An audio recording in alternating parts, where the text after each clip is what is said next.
क्या था जी आपका तीसरा स्टेप, समझ आ गई बात।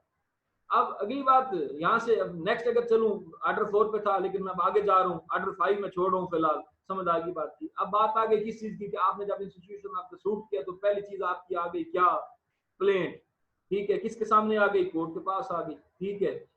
अच्छा, उसके बाद ये याद रखिएगा कि अब जो अमेंडमेंट हुई है ना, ये एडमिनिस्ट्रेटिव जजेस आपने सुने हैं, बल्कि अब इसकी प्रैक्टिस भी हो रही है, इसकी अब प्रैक्टिस भी बाकायदा कोर्ट में क्या हो चुकी है, स्टार्ट हो चुकी है कि जब भी आपने सूट फाइल करना है ना जी, जब भी आपने क्या करना है, सूट फाइल करना है, आपने सीनियर सिविल जज के पास आके फाइल करना है, समझ आ गई बात की। ये कहाँ पे, और बलूचिस्तान में बाकायदा उन्होंने इसको जिक्र किया डिस्ट्रिक्ट जज, वहां पे अगर चेंज जाना है वहां पे डिस्ट्रिक्ट जज है, लेकिन पंजाब में जो है वो आपने किसके पास फाइल करना है, सीनियर सिविल, लेकिन इसके भी प्रैक्टिस नहीं है, लेकिन अभी जो है वो काम आ चुका।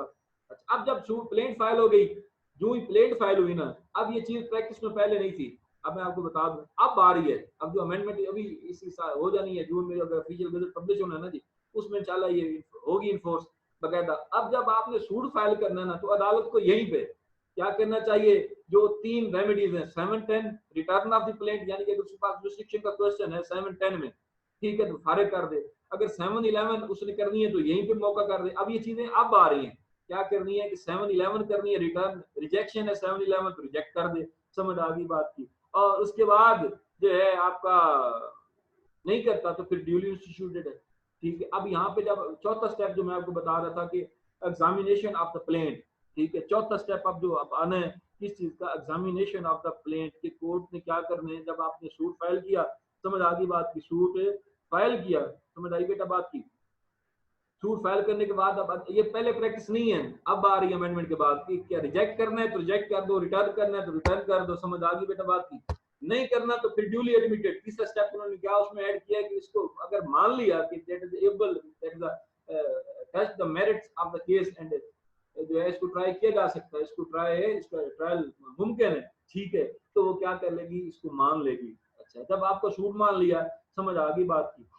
अच्छा, अब ये सारे बातें उसने देखने में बहुत सारे सवाल आ जाते होते हैं यहाँ पे कि क्या मेंटेनेबल है या नहीं है, कॉज ऑफ एक्शन है, यूरिसडिक्शन है या नहीं है, मुख्तलिफ सवाल आप यहाँ पे राइज होने हैं, ठीक है। अब अगर ऐसा कोई सवाल जो कोई भाई साहब ने 10 साल बाद जाके डिसाइड करना कि जनाब मैं तो कॉम्पिटेंट नहीं था, जनाब क्या आपकी यूरिसडिक्शन यहाँ पे थी नहीं, आपको तो मैटर कहीं और फॉल करता था, ये वो बातें अगर उन्होंने करनी है तो पहली फेज पे उन्होंने कर देनी है। अब ये चीजें हो रही हैं और ऐसे ऐसे ये चीजें जुडिशरी ने अडॉप्ट करनी है, लेकिन प्रैक्टिस में ये चीजें अब आ रही हैं, समझ आ गई बेटा बात की।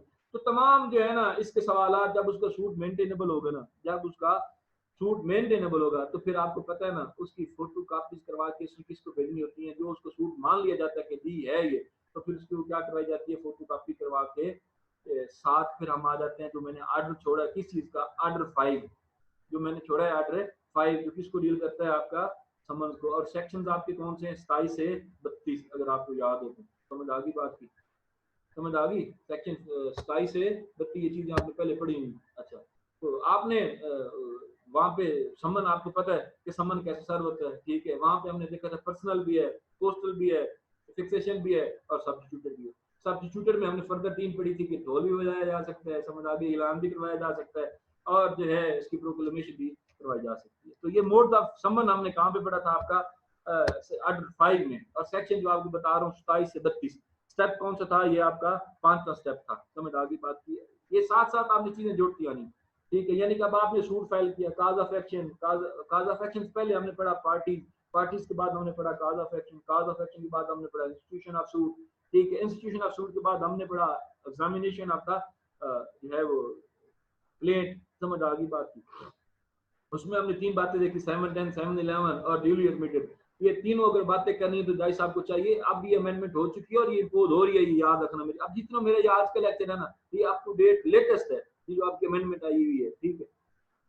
अच्छा, अब यहाँ पे समन हो गया जी, आपके समन के बाद याद रखिएगा अब आपकी चीजें हो गई कि हमने ये, मैं छोड़ रहा हूँ फिलहाल आपका रिटन स्टेटमेंट वाला ऑर्डर 8 छोड़ रहा हूँ, हम आगे कहाँ पे ऑर्डर 9 में, ठीक है, वहां पे हमने पढ़ा था कि parents of the parties, consequences of the parents of party order 9 हमने देखा था कि अगर कोई प्रोड्यू आ जाता है, ठीक है, समझ आ गई, आ गया तो वेल एंड गुड सुना जाएगा, नहीं तो क्या किया जाएगा, एक्स पार्टी प्रोसीडिंग इनिशिएट की जाएंगी, समझ आ गई बात।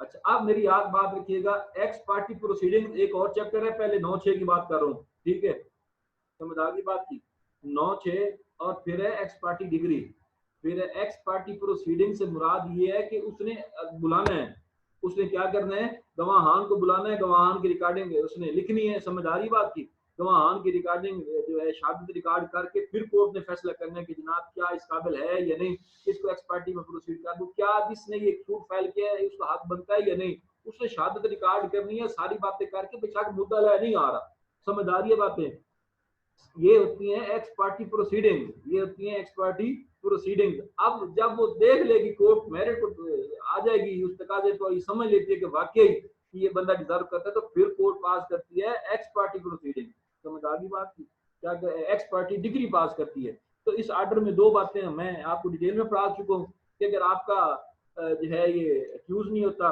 ठीक है, इसके बाद एक्स पार्टी डिग्री को सेटिसाइड कैसे किया जाएगा, ये सारी बातें हम ऑर्डर 9 में पढ़ चुके हैं, 9-13 भी पढ़ चुके हैं, 9-13। उसके बाद अपील भी इसके खिलाफ रेमेडी थी, और अगर वो फ्रॉड के जरिए वो डिग्री ले जाता है एक्स पार्टी तो 12(2) की एप्लीकेशन भी आपको याद होगी। ऑर्डर 9 के खिलाफ 3 बातें मैं आपको रेमेडीज बता चुका हूँ मेरे दोस्तों, अगर आपको याद हो तो, अपील भी है, ठीक है, 9-13 भी है, ठीक है, और 12(2) भी है, समझ आ गई बेटा बात की। ये था आपका स्टेप 6, ठीक है। अब यहाँ पे अगर चीजें आपको समझ आ रही है तो साथ साथ अपने नोट्स बनाते हो, ये चीजें काम आएंगी, समझ आई। अब हम आ गए उधर से तो ऑर्डर 8 पे, ठीक है, उस पे ऑर्डर 9 हमने पढ़ लिया कि अगर पार्टीज आती हैं तो ठीक, यानी कि सूट आपका जो है नेक्स्ट हम आ रहे हैं कि क्या होगा। उसके बाद अगर आपका नहीं आता तो मैंने बता दिया कि ऑर्डर 9 में उसके पास वो इख्तियारात हैं, तो उसको क्या कर देगा जनाब, एक्स पार्टी प्रोसीडिंग कर देगा। अब बात आ गई जनाब किस चीज की, कि वो बंदा आ गया, ठीक है, यानी कि समन जब उसको गए तो वो बंदा तशरीफ लेके आ गया। अब उस बंदे ने आते हुए पहला काम क्या करना है, ऑर्डर 8, क्या करना है, ऑर्डर 8 में कि 30 दिन के अंदर अंदर उसने क्या करना है, रिटर्न फाइल करनी है, क्या करना है उसने, जो रिटर्न स्टेटमेंट है वो विद इन 30 डेज, उसने हमने लाइन में टाइम लिमिट पढ़ा था कि उसने विद इन 30 डेज उसने क्या कर देना है, टाइम लिमिट जो है वो उसने आगे जवाब देने देना है, ठीक है। अच्छा, किस किस चीज का जवाब देना है, जो जो इल्जाम उसने लगाए हैं, अगर उसने स्टे क्लेम किया तो उसका जवाब देना है, समझ आ गई बात की। अगर उसका जो सूट है वो नॉन मेंटेनेबल है या कोर्ट के पास रिस्ट्रिक्शन नहीं है तो उसने अपने जवाब दावा में बताना है कि जनाब ये 7-11 में आता है या 7-10 में आता है, समझ आ गई बात की। उसके बाद वो अगर इनलार्जमेंट ऑफ द टाइम है, उसके पास कोई ग्राउंड है डिफेंडेंट के पास, तो कोर्ट को बताएगा, समझ आ गई बात की। तो अगर कोई स्टे के बारे में कोई चीज करता है तो स्टे के बारे में बताना है, समझ आ गई बात की। अगर उसका प्रॉपर जितनी भी मिसलेनियस एप्लीकेशन उसने at the time of institution of suit plaintiff ने फाइल की थी ना, तो जनाब आपने at that time under order 8 you are जो है आपने क्या करना है, उस चीज का जवाब देना ही देना है, आपने क्या करना है, अब यहाँ पे जवाब देना ही, ऑर्डर 8 की बात कर रहा हूँ। अच्छा, अब आपने क्या किया, आपने जवाब दे दिया, समझ आ गई बात की कि जनाब के भाईजान ने जो है वो जवाब दे दिया। उसके बाद जो आपका मेन चीज आ गई ना, जब आपका जवाब आ गया, ठीक है, और उधर से सूट आ गया आपका, तो कोर्ट ने सबसे पहले ये बातें हम आपको देख चुके हैं, मैं फिलहाल छोड़ रहा हूँ किस चीज को, ऑर्डर 10, ऑर्डर 11, ऑर्डर 12 और ऑर्डर 13 को, ऑर्डर 10, ऑर्डर 12 और ऑर्डर 13 को फिलहाल छोड़ रहा हूँ, समझ आ गई बात। या पहले इस चीज को देख लेते हैं, ऑर्डर 14 पे बात करते हैं, यानी कि एक साइड पे आपकी आ गई क्या चीज है, प्लेंट आ गई, और आपका दूसरे साइड पे क्या आ गया, आपका रिटन स्टेटमेंट, जब दावा आ गया और साथ जवाब दावा आ गया, समझ आ गई बात।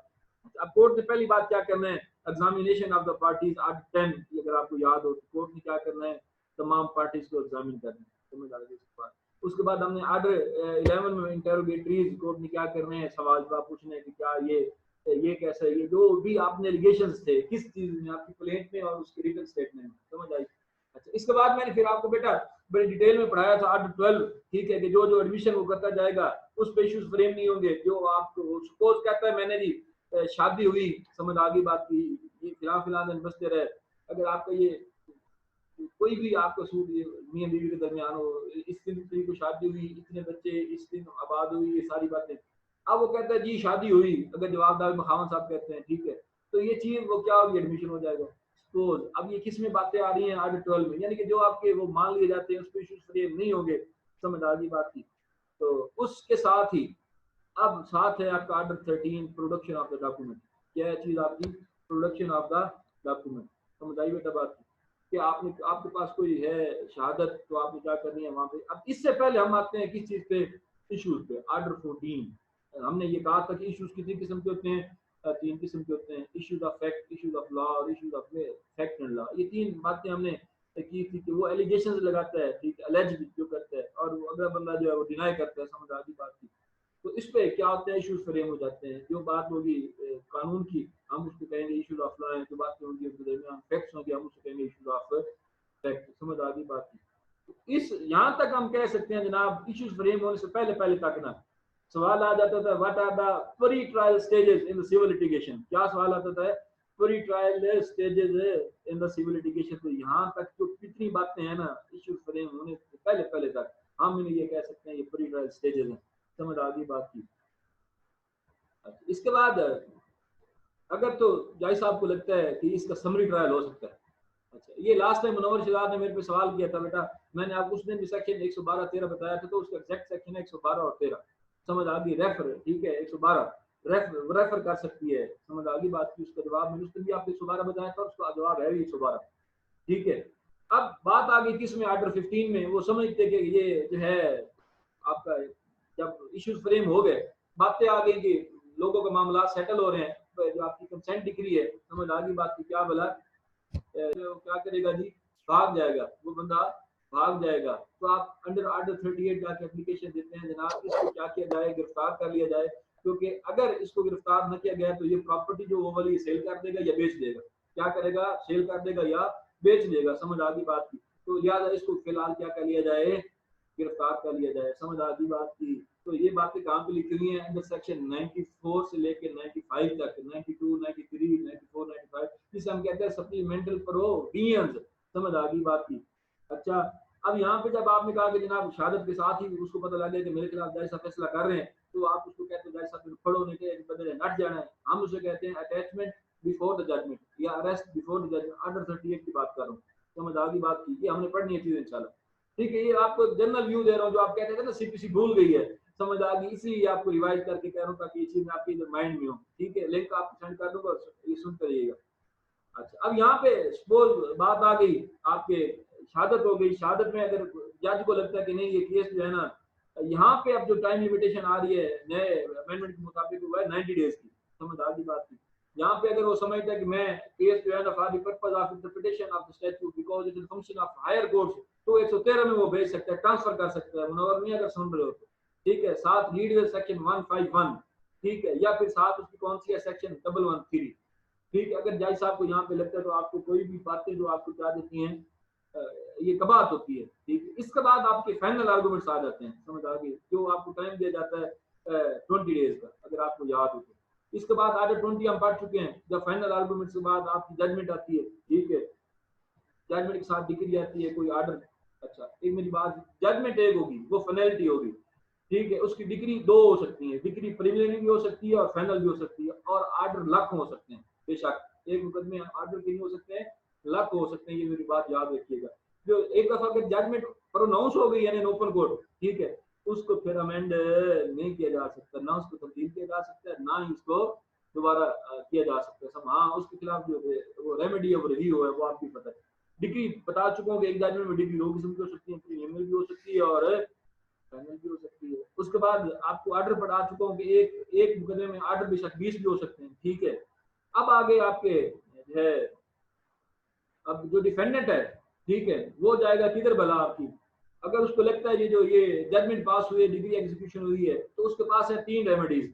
इसके पास आपके डिफेंडेंट के पास 3 रेमेडीज हैं। कौन सी भला, अपील, रवियन और 12(2), ठीक है। जबकि प्लेंटिफ के पास कौन सी रेमेडी है, वो है एग्जीक्यूशन। वो क्या है, एग्जीक्यूशन, जो आज हमने शुरू किया है आर्डर 21, ठीक है। अब मैंने चीजें जोड़नी थी तो मैं जोड़ के लेके आया हूँ। यहाँ तक मैं पढ़ा चुका हूँ, एक आर्डर 38 चीज रह गई है, वो मैं पढ़ा दूंगा आपको, ठीक है। अब अगर डिफेंडेंट के खिलाफ है, आपने जाना है तो प्लेंटिफ के पास इख्तियार है कि उसने क्या करना है, नहीं एग्जीक्यूशन करवानी है। वो आर्डर 21 हमने शुरू किया हुआ है, ठीक है। वो हमने मोड से कल शुरू करना है इंशाल्लाह, ठीक है। वो मेरे पास था, मैं इसलिए मैंने ये चीज को जोड़ा ताकि ये चीजें आपको रिवाइज हो जाए, ठीक है। और अगर आपको ये लगता है कि डिफेंडेंट समझता है कि मेरे साथ ज्यादती हुई है या जो जजमेंट आई है वो सही नहीं है, तो उसके पास रवियन का इख्तियार भी है, रवियन के साथ उसका जो है अपील का भी है, और 7/12 की एप्लीकेशन भी है। और एग्जीक्यूशन जो है अब हम पढ़ रहे हैं, ठीक है बेटा। एग्जीक्यूशन को हमने स्टार्ट किया हुआ, इंशाल्लाह इसको हम कल देखेंगे, ठीक। अब आपके पास 6 मिनट है, ठीक है बेटा, 6 मिनट। तो 6 मिनट में अगर आपने कोई सवाल मेरे से पूछना है, जी बिस्मिल्लाह आप मेरे से पूछें, ठीक है। सवाल आपने पूछना तो मैं सबको अलाउ कर रहा हूँ। और ये सीआर सबान, सब सीआर सबान अगर मेरी बात सुन रहे हैं, क्योंकि ओम सुल्तान तो आज खुद नहीं आया हुआ, समझ आ गई। तो ये सबसे गुजारिश है कि अपने क्लास के अलग-अलग मुझे अटेंडेंस अपनी जो है वो आपने मुझे फॉरवर्ड करनी है। और roll number wise Asad Rahman आपने और शेख अली जी क्या कहते हैं आपका, जो लोग ये हर कुछ खमरी लाई आप जी, और इसके बाद जो ऑन अगर नहीं है तो उसकी जीआर साहब है, उनको ये गुजारिश है मेरी आपसे, ये 10 मिनट में स्क्रीन शॉट ले लो आपने, ये स्क्रीन शॉट लेकर हर कोई अपनी क्लास की मुझे अटेंडेंस अपनी क्लास वाइज अटेंडेंस आपने सेंड करनी है। असद रहमान सुन लिया आपने? जी सर सुन लिया, अब भेज देंगे अटेंडेंस मुझे अपनी क्लास की लगा के सेंड करनी है अपने रोल नंबर वाइज। जी कोई सवाल करना जी पूछे, किसी ने जी शराब नहीं है तो क्वेश्चन पूछना जी। सर आप पढ़ाते ही इतना अच्छा, सवाल पूछने का दिल ही नहीं करता। सवाल है जो वास्ते सवाल पूछ ले, सारी जिंदगी ना तरह रिपीट ये। जी बेटा कोई क्वेश्चन है तो पूछ लो। मॉर्निंग वालों आपने सर मेरा क्वेश्चन है आपसे। जी जी बेटा जी। सर जजमेंट अमेंड नहीं हो सकती, लेकिन उस हम अपील पर तो जा सकते हैं ना? ओ भाई हो सकती है, जजमेंट रिव्यू तो कर सकते हैं ना जज। ठीक है सर। ठीक है हमने क्योंकि रिव्यू में 2 ग्राउंड्स पड़े हुए हैं, अगर याद हो तो रिव्यू आपने पढ़ा हुआ पहले, upon the application by the party और upon the by the suo motu of the court, समझ आ गई? रिव्यू के ग्राउंड से सर ठीक है। तुझे आज तक ये नहीं पता वकील बन चुके रिव्यू क्या होता है, रिव्यू क्या होता है? Excuse me sir. जी सर। सर आपको मैंने एक क्वेश्चन सेंड किया था, शायद आपने सर वो पढ़ा। मेरे पास बेटा क्या पढ़ूं, तुम्हारी हाजिरियां लगाऊं या तुम्हारे क्वेश्चन पढ़ूं? जी क्वेश्चन क्या था? चले सर। अच्छा सर ये जो सप्लीमेंट्री प्रोसीडिंग आपने बताया, इसकी रेलेवेंट प्रोविजन क्या है? 94, 95, 96 इंसिडेंटल की 73, 72, 74 और 75 इंसिडेंटल लोकल कमीशन, और जो 92 से 95 तक है ये सप्लीमेंटल प्रोविजन है जी। जी सर। जब तक मेरा इंतजाम ना लिया कर, मैं को फाड़े यार तो कोई करके बैठा हुआ की कह रहे सारा जी। सर कहते जब पे मेरा इम्तिहान जी किसी ने क्वेश्चन पूछना बेटा, किसी ने क्वेश्चन पूछना जी। सोनू आपको बहुत मिस करता है। अच्छा चलिए, मैं भी इसको बहुत मिस करता हूँ। अरे एक सवाल मेरा भी है जी कोई क्वेश्चन पूछना जी आपने? जी सर। जी बेटा। तो जजमेंट वाला जी जजमेंट को क्या बेटा? सर ये होती है वो सेक्शन में, वो जरा समझा देंगे। आर्टिकल 20 होता है बेटा, आर्टिकल 20 जजमेंट वाला, आर्टिकल 20 पढ़ा चुका हूँ आपको। सर एडमिशन फैक्ट्स पे जो डिग्री पास होती है सर उसका नाम क्या है? 151 के तहत वो जजमेंट अमेंड हो सकती है, तो वो आप किस सेंस के साथ कह रहे हैं? मतलब किसी और जगह पे नहीं हो सकती? आप कह रहे हैं नहीं हो खुद कर सकती है, कोर्ट रिव्यू कर सकती है। और सर वो जो रिव्यू आप कह रहे हैं वो तो टेक्निकल और मैथमेटिकल है, इस तरह केसेस पे नहीं होता? जी क्या कह रहे हो बेटा? सर जो ये कह रहे हैं 151 के तहत अमेंडमेंट होती है, वो कोर्ट सर टेक्निकल बेसिस पे नहीं करती? 151 कौन कर? Excuse me sir. जी जी जी हाँ जी। सर रिटन स्टेटमेंट जब उसने फाइल करनी है तो जो फैक्ट्स वो एडमिट करेगा डिफेंडेंट जी। अब एडमिशन फैक्ट्स पे जो डिग्री पास होगी क्या वो चैलेंजेबल है सर? नहीं जी, कंसेंट डिग्री जो है वो कहाँ पे चैलेंज?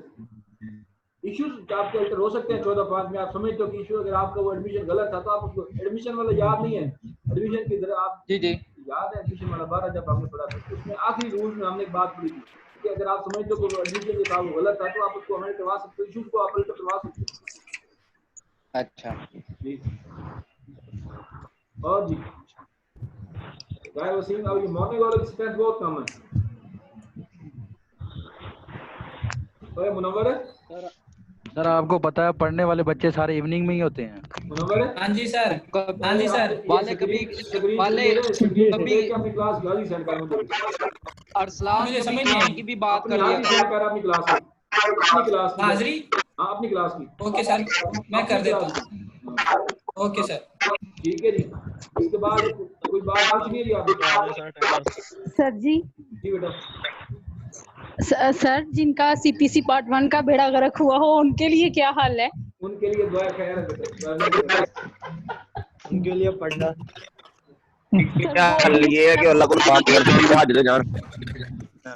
यकीन माने सर, आज आपका लेक्चर लिया ना, मुझे अफसोस हो रहा है बहुत ज्यादा कि काश आप हमें सीपीसी पढ़ाते। चले कोई बात नहीं, ये सीआरपीसी की बात इनको ना बताओ, बाकी बातें हम बाद में करेंगे, ठीक है बेटा।